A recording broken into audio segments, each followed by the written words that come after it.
Il y a un énorme atout aujourd'hui pour le territoire grâce désormais à la connexion dans les deux sens Caen et Paris. Notre mission, c'est construire des aménagements qui permettent de désenclaver des territoires, d'amener de l'activité économique, de l'activité touristique. Le projet d'amélioration de la desserte de Pont-Audemer comprend deux aménagements. Le premier, c'est le complément du demi-diffuseur existant de Bourneville, qui est actuellement orienté vers Paris. C'est la réalisation de deux bretelles orientées vers Caen. Et le second aménagement, c'est la création du demi-diffuseur de Toutainville, dont les deux bretelles, sorties et entrées, seront orientées vers Paris. Les objectifs de la nouvelle desserte de Pont-Audemer, c'est d'abord de desservir directement par l'est et par l'ouest Pont-Audemer, mais aussi d'apporter fluidité, sécurité à tous ceux qui se rendent sur ce territoire, dans un environnement particulier qui est le parc régional des Boucles de la Seine, et en y construisant des aménagements qui contribuent à conserver cet environnement. Le fait de diminuer le transit poids lourd dans la commune de Pont-Audemer va forcément améliorer la sécurité pour les riverains, les clients, les usagers de la route. Il y a là quelque chose de clé et on voit bien que le développement sur les territoires se fait au pied de ces axes de communication. C'est quelque chose aujourd'hui qui est bienvenu pour ce territoire, pour notre communauté de communes, mais je dirais bien au-delà pour les 50 000 habitants qui sont dans la zone de chalandise de Pont-Audemer.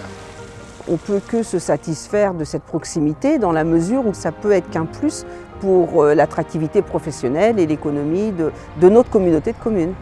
Nous avions le projet de la création d'une zone d'activité portée par la communauté de communes et la région. Grâce à ces nouvelles infrastructures, ce projet va enfin pouvoir voir le jour. La zone d'activité de Bourneville va pouvoir se développer et elle va englober Étreville et Valto. L'intégration de cet échangeur dans un environnement sensible en fond de vallée de la Risle a été parfaitement réalisée.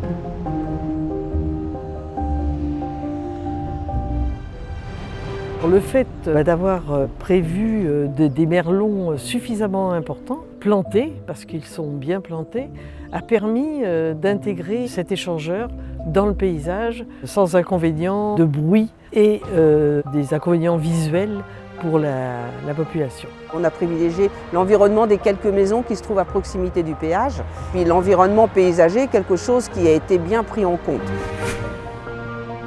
Tout ça a été conduit, oui, avec concertation et puis avec beaucoup de volonté de partager. La SAPN a répondu favorablement lors de la réunion publique aux craintes des riverains en ce qui concerne l'acoustique. Je trouvais assez sympathique, par exemple, d'associer les enfants des écoles un petit peu au suivi du chantier. Les enfants ont été sensibilisés notamment à la sécurité des gros chantiers. La priorité de la SAPN pour ce genre de travaux sous circulation, c'est de limiter la gêne aux clients et aux usagers, aux automobilistes, aux riverains qui pendant 2 ans ont vu les projets se réaliser. C'est un projet qui s'est passé particulièrement bien, avec une excellente collaboration avec l'ensemble des parties prenantes du territoire, qui a été réalisé dans les délais et avec un niveau de qualité, un niveau de sécurité particulièrement élevé, puisqu'on n'a eu à déplorer aucun accident sur ce chantier. Il y a eu un beau boulot de fait qui a permis à ce que ces travaux puissent se faire dans de bonnes conditions, avec une bonne acceptation, tout le monde a joué le jeu. Et puis aussi avec des travaux qui sont déroulés très rapidement. Alors, la météo nous a aidés, mais au bout du compte, l'ouverture est beaucoup plus rapide que prévu. Il est important déjà parce qu'il était attendu depuis très longtemps par ce bassin de vie. Ce projet était attendu depuis une 40aine d'années par les habitants, par les entreprises et plus localement en général. C'était vraiment un manque par rapport au déplacement de la population. Moi j'ai pris le projet en cours et puis c'est un projet qui s'est bien déroulé. C'est surtout le fait qu'on ait pu offrir à la population de ce territoire voilà, ce nouvel aménagement qui doit, comme on l'a rappelé, apporter de la qualité de vie, de l'amélioration pour certains dans leur quotidien. Donc c'est quelque chose qui va effectivement dans le bon sens.